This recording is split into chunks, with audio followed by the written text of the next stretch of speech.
네, 오늘 창세기 41장 36절에서 44절의 말씀으로 성령이 임한 사람이라는 제목으로 하나님 말씀 함께 살펴보도록 하겠습니다. 요 근래 계속 한파가 이어지고 있습니다.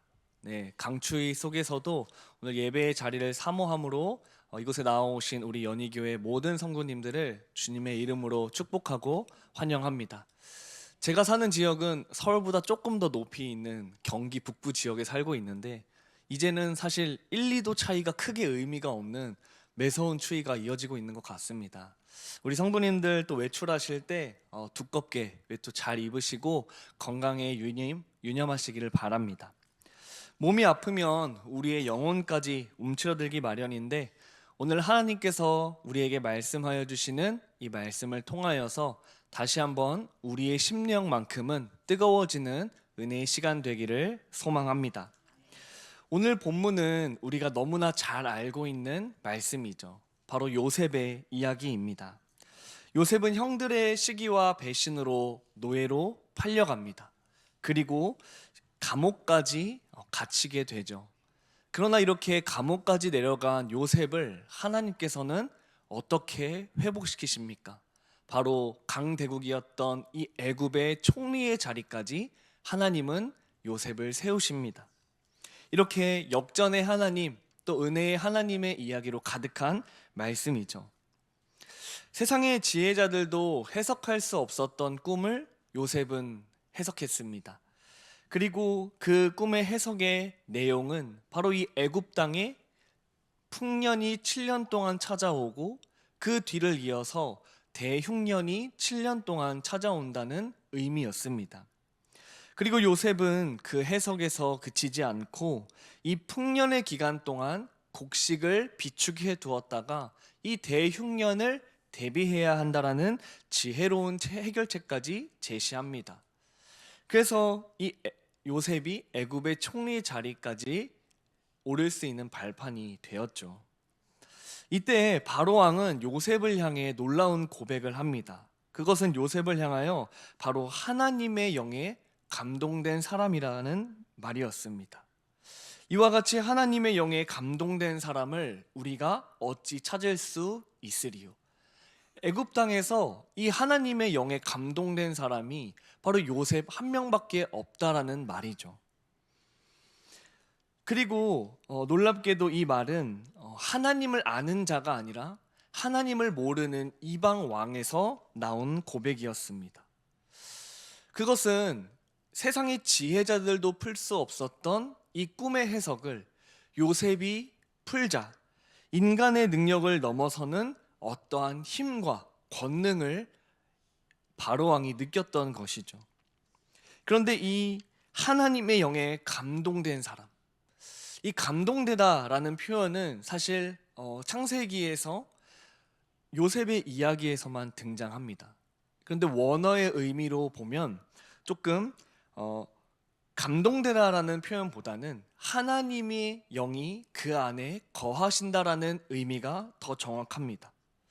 그러니까 이 요셉은 지금 단순히 감정적으로 하나님의 영이 임한 것이 아니라 정말 실제로 하나님께서 요셉과 함께하고 계심을 바로 왕은 보았던 것이죠.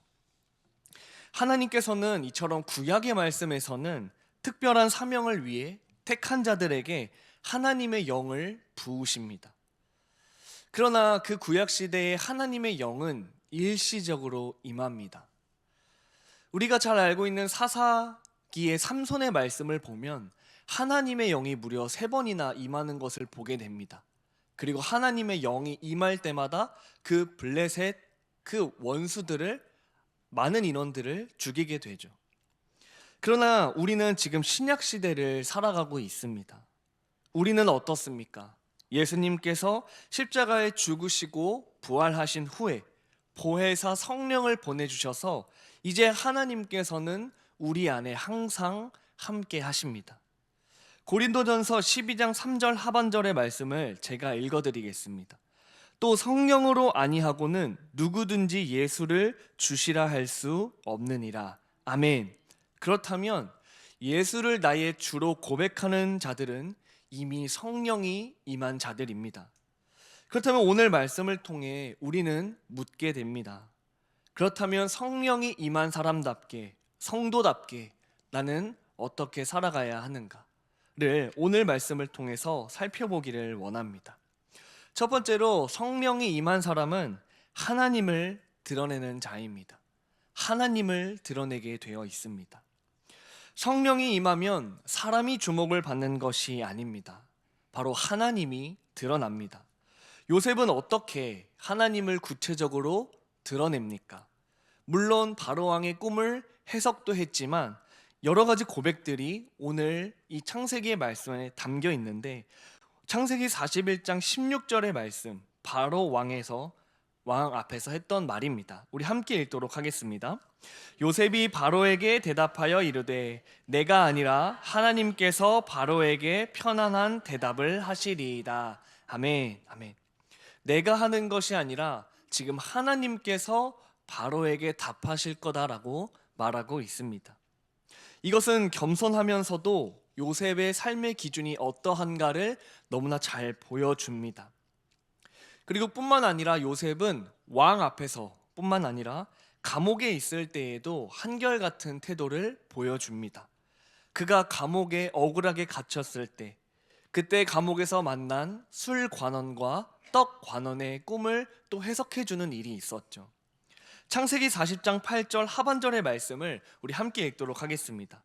요셉이 그들에게 이르되 해석은 하나님께 있지 아니하니이까 청하건대 내게 이르소서. 아멘.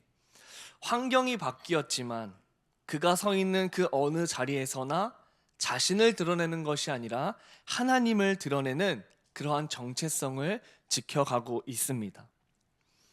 이해할 수 없는 상황, 하나님께 죄를 짓지 않기 위해 정직한 선택을 했지만 요셉은 지금 감옥에 갇혀 있습니다. 이해할 수 없는 상황, 너무나 억울한 상황입니다. 그러나 그러한 상황의 해석은 하나님께 맡겨드리고 그는 언제나 한결같이 하나님을 드러내는 자로 살아가고 있습니다. 우리도 물론 나를 드러내기보다 당연히 하나님을 드러내야 한다라고 생각하고 그렇게 살아갑니다. 그러나 우리 마음 깊숙한 곳, 우리 마음에 은근히 나를 드러내려고 하는 마음이 여전히 자리 잡고 있지 않습니까? 나의 영향력, 나의 헌신, 나의 열정과 수고를 사람들이 알아주기를 바라는 마음들. 솔직하게 너가 없으면 교회가 돌아가지 않는다라는 말을 들으시면 어떻습니까? 손사래는 치면서 아니라고 하지만 우리의 마음은 뿌듯할 때가 솔직하게 있습니다. 이것이 나를 드러내려는 마음 아니겠습니까? 그러나 요셉을 보십시오. 요셉은 바로왕 앞에 서기 직전까지 감옥에 갇힐 때에도 억울하게 감옥에 갇혔지만 그럼에도 하나님 드러내는 삶을 포기하지 않고 살아갑니다. 형통함과는 전혀 거리가 먼 감옥에서도 나의 인생이 끝났다라고 생각할 때에도 그는 계속해서 하나님을 드러냅니다. 인간적인 마음으로는 누구나 원망이 올라옵니다. 누구보다 정직했고 누구보다 하나님 앞에 거룩하게 살아갔던 요셉이었습니다. 그런데 우리의 마음은, 인간적인 마음으로는 아니 그렇게 정직하게 살았던 요셉을 하나님께서는 왜 지켜주시지 않는가? 하나님을 우리는 원망하게 됩니다. 제가 만약 요셉이었다면 아마 감옥에서 매일매일 억울해서 잠도 제대로 못 잤을 것 같습니다. 하나님을 위해서 정직하게 살아봤지만 다 소용없는 일이다. 하나님도 나를 버리셨구나. 이렇게 이왕 된 거 그냥 막 살자. 그냥 나를 위해서 살자. 이런 생각들을 했을 것 같습니다. 그리고 정말 바로왕 앞에 섰을 때 하나님을 버리고 자신을 높이고자 했던 유혹도 분명히 있었을 것 같습니다. 내 헌신, 내 수고, 그리고 하나님께서 그 수고를 알아봐 주시지 않을 때 우리는 하나님께도 원망하며 불평합니다. 그리고는 우리는 쉽게 토라지고 또 기분이 상하죠. 그러나 오늘 요셉 말씀을 통해서 우리는 기억해야 합니다. 성령이 임한 사람은 자신을 드러낼 기회 앞에서도 하나님을 드러내는 자들이라는 것입니다. 사랑하는 우리 연희교회 성도님들, 이제 청직이 임명을 한 지 몇 주밖에 지나지 않았습니다. 하나님께서 우리 성도님들을 부르신 자리는 어떠한가요? 어쩌면 시작은 기쁘게 그리고 겸손하게 시작할 수 있습니다. 그런데 섬김의 자리가 이제 익숙해지고 여러 관계들과 깊어질수록 어떻습니까? 처음 우리의 그 기쁨과 감사는 사그러듭니다. 그리고 점점 하나님을 드러내야 하는 그 순간에도 점점 나를 드러내기 시작합니다. 섬김의 자리가 어느새 빠져나오고 싶은 감옥의 자리가 될 수도 있습니다. 그럴 때마다 오늘의 말씀을 기억하시기 바랍니다. 요셉은 잘 풀리지 않아도 내 뜻대로 되지 않을지라도 하나님을 드러내는 자로서 굳건하게 서 있었습니다. 그가 감옥에서 제반 업무를 맡았다라는 것도 잘 드러냅니다. 감옥에서조차 간수장의 신뢰를 얻을 만큼 성실히 하루하루를 살았다는 것입니다. 토라지지 않고 하나님을 원망하는 데 그 시간을 쓴 것이 아니라 그저 하나님을 드러내는 자로서 하루하루 최선을 다해 성실히 살았던 요셉입니다. 때로는 누구나 다 포기하고 싶은 그 자리를 섬길 때 하나님이 드러나십니다. 사랑할 수 없는 사람들이 있는 그 자리에 함께 섬길 때 하나님이 드러나십니다. 아무도 가고 싶어 하지 않는 그 자리를 섬길 때 하나님은 드러나십니다. 그렇게 우리가 서 있는 그 자리 어디에서나 하나님을 드러내시는 우리 연희교회 성도님들 되시기를 주님의 이름으로 축복합니다. 그렇다면 이렇게 하나님을 드러내는 정체성을 가지고 살았던 요셉의 삶의 그것이 구체적으로 어떻게 드러났는가? 두 번째로는 바로 맡겨진 자리에서 책임을 다하는 삶입니다. 우리 창세기 41장 36절의 말씀을 우리 함께 읽어보도록 하겠습니다. 이와 같이 그 곡물을 이 땅에 저장하여 애굽 땅에 임할 7해 흉년에 대비하시면 땅이 이 흉년으로 말미암아 망하지 아니하리이다. 아멘. 요셉은 하나님의 꿈을, 그 바로왕의 꿈을 해석하면서 해석뿐만 아니라 이렇게 해결책까지 제시하고 있습니다. 단순히 해결책을 제시했다라는 것을 넘어서 나라의 위기, 이 나라의 위기를 외면하지 않았다라는 것이죠.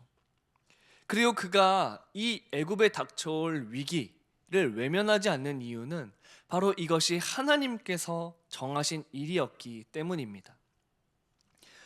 이처럼 성령이 임한 사람은 이 현실 속으로 들어갑니다. 현실을 외면하지 않고 하나님을 드러내기 위해서, 하나님의 영광을 위해서 이렇게 책임의 현장으로 뛰어듭니다. 보십시오. 앞서 우리가 살펴보았던 것처럼 감옥에서나 이렇게 나라의 위기 앞에서나 요셉은 성실했고 충성했습니다. 그리고 책임을 다합니다. 성도 여러분, 우리는 성령이 임한 사람이라고 떠오르면, 성령이 임하면 우리도 요셉처럼 높아질 수 있겠다라는 생각을 가장 먼저 합니다. 책임을 지는 일보다, 불편함을 감수하는 일보다 높은 자리에 올라가는 것을 먼저 떠올릴 때가 많을 거라 생각이 듭니다. 그러나 성경을 보게 되면 요셉이 이 애굽의 총리의 자리에 이르기까지 그가 맡았던 자리는 무엇이었습니까? 노예의 자리였고, 감옥의 자리였고, 그리고 감옥에서 제반 업무라는 잡일의 자리였습니다. 제반 업무는 멋진 일이 아닙니다. 아무도 알아주지 않는 잡일입니다. 드러나지 않는 일이지만 그러나 요셉은 그 작은 일조차 책임을 다했습니다. 성실했고 책임을 졌고 신뢰를 얻었습니다. 우리가 생각하기에 우리도 하나님께 충성을 다하면 그래, 하나님을 드러내는 삶에 충성을 다한다면 우리도 총리의 자리처럼 성공할 수 있을 것이라고 생각합니다. 그러나 우리가 기억해야 할 것은 하나님을 드러내는 삶은 하나님께서 총리의 자리처럼 성공하게 하실 수도 있고 감옥처럼 낮추실 수도 있습니다. 그러나 중요한 것은 무엇입니까? 성공하는 것이 중요한 것이 아니라 내가 어디에 있든 하나님과 함께하는 것이 형통한 삶이고 성령이 임하는 사람들이 살아야 할 삶입니다. 성령은 이처럼 우리를 현실에서 도피시키지 않습니다. 책임은 지지 않고 성공으로 우리를 이끌지 않습니다. 성령님께서는 우리를 책임의 자리로 데려가십니다.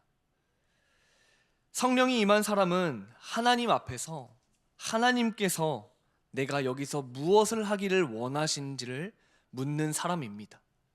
내가 어떻게 하면 여기서 신앙생활을 잘해서 어떤 한 자리를 차지할까, 더 잘 살까를 고민하는 자들이 아니라 이곳에서 하나님께서 무엇을 하기 원하시는가를 묻는 사람들입니다. 그렇다면 성도 여러분, 하나님께서 왜 여러분들을 그 자리에 세우셨습니까? 왜 그 직장, 그 가정, 그 학교, 그 부서, 그 섬김의 자리?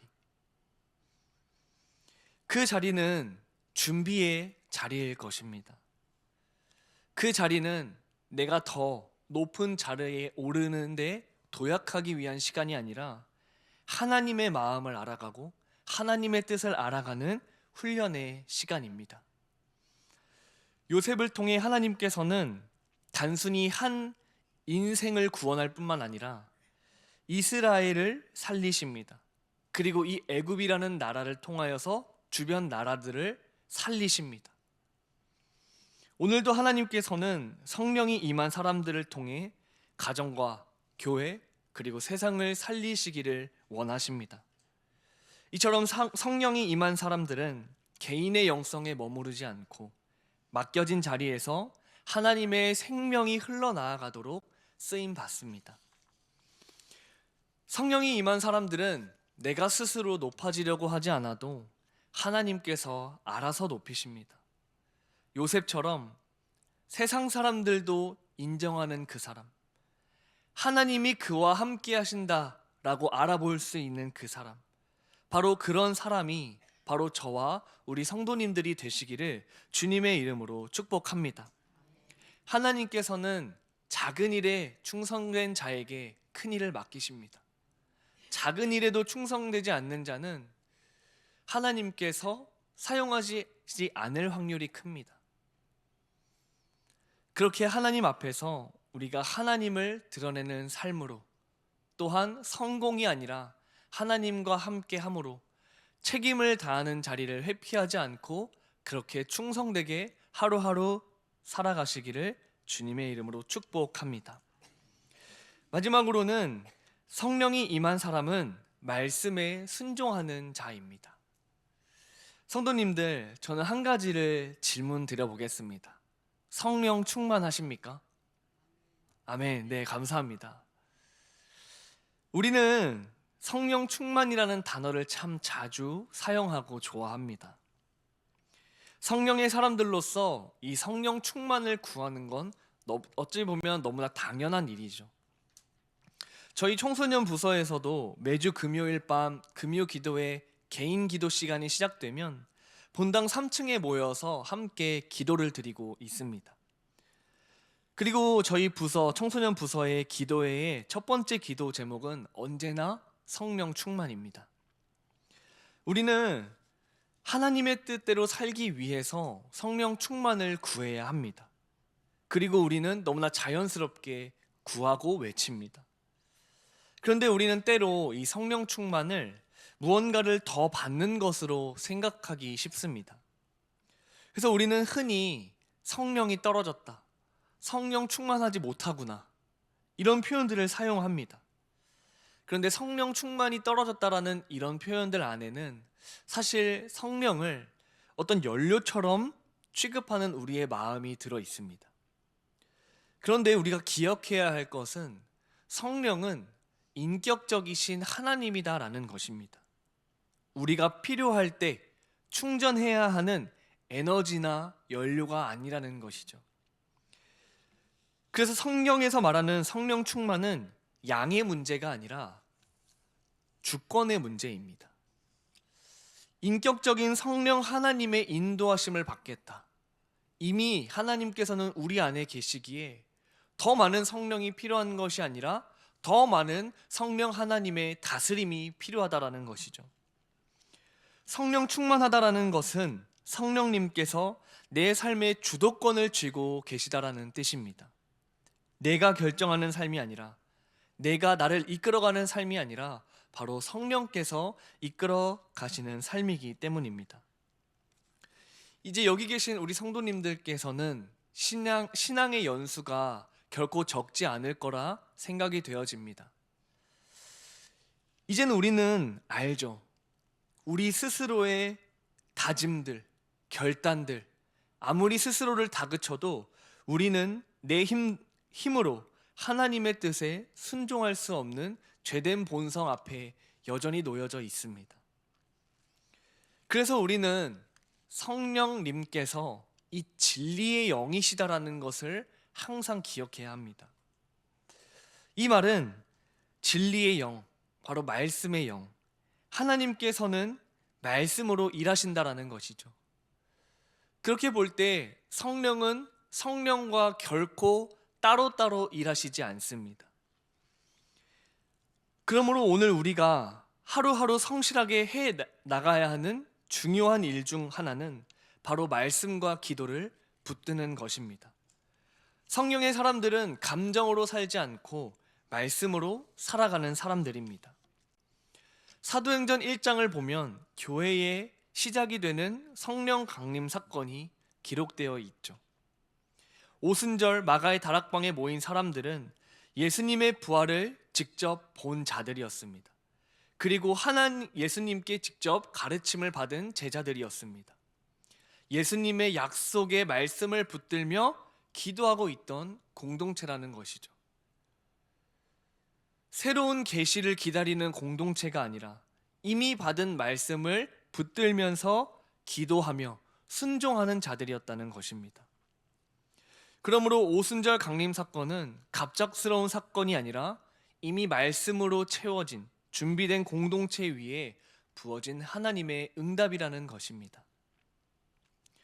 성령 충만한 사람은 감정이 뜨거운 사람이 아니라, 열정으로 충만한 사람이 아니라 바로 말씀 앞에 무릎을 꿇는 사람입니다. 성령님은 말씀을 깨닫게 하시고 그 말씀대로 살아갈 힘을 주십니다. 그러므로 사랑하는 우리 연희교회 성도님들, 매일매일 하나님의 말씀을 붙드십시오. 그리고 기도할 때에도 물론 나의 마음과 생각을 가지고 기도하지만 무엇보다 말씀을 붙들며 기도하시기 바랍니다. 우리의 성령 충만, 그리고 우리 안에 넘침의 근원은 우리 자신에게 있는 것이 아니라, 인간의 열심에 있는 것이 아니라 바로 성령님의 능력에 달려 있습니다. 우리 올해 표어를 또 앞서 대표 기도에서도 언급해 주셨는데, 흘러 넘치게 하라입니다. 흘러 넘치게 하라. 저는 우리 연희교회 성도님들께서 성령으로 충만하여서 흘러 넘치기를 축복합니다. 성령 충만은 더 큰 소리, 더 큰 열정, 더 뜨거운 감정을 넘어서서 더 깊은 사랑과 넓은 섬김으로 나아가는 길일 것입니다. 그렇게 우리가 성령으로 충만하여져서 우리 이웃을, 내가 서 있는 그 자리에 있는 이웃들, 사랑할 수 없는 그 사랑까지도 하나님의 사랑으로 품을 수 있는 우리 성령 충만한 연희교회 성도님들 되시기를 주님의 이름으로 축복합니다. 말씀을 맺습니다. 요셉에게 임했던 하나님의 영, 이제는 우리 안에 거하십니다. 성령 하나님께서는 성도 안에 항상 내주하십니다. 그렇다면 우리는 성령이 임한 자들답게 살아가야 할 것입니다. 요셉의 삶은 단순히 성공에 대한 이야기가 아닙니다. 그는 한 사람의 성공으로 끝나지 않았고, 하나님은 요셉을 통하여 한 나라를 살리고 주변 이웃들을 살리고 무엇보다 언약을 지키심으로 이스라엘을 보존하십니다. 성령이 임한 사람의 인생의 목적은 개인의 성공이 아니라 하나님 나라의 확장입니다. 성령의 사람은 세상 속에서도 하나님의 생명과 지혜를 드러내야 합니다. 그렇게 하나님의 도구로 살아가게 되고 말씀에 순종하며 살아가는 자들, 그것이 바로 성령이 임한 자들입니다. 우리의 능력과 열심이 아닌 성령의 능력이 우리를 변화시킵니다. 그리고 세상을 살립니다. 요셉 한 사람에게 임한 하나님의 영이 요셉을 살리고 한 나라를 살렸던 것처럼 오늘 우리 안에 계신 성령님께서 우리의 가정과 교회 그리고 이 땅을 살리실 줄 믿습니다. 세상이 보아도 하나님이 함께 하심을 알 수 있는 그 사람, 그 사람이 바로 성령이 임한 사람입니다. 연희교회와 또 우리 한 사람 한 사람이 누가 봐도 세상이 봐도 하나님이 함께 하시는 교회, 하나님이 함께하는 성도라는 것을 알아볼 수 있도록 성령 충만하시기를 주님의 이름으로 축복합니다.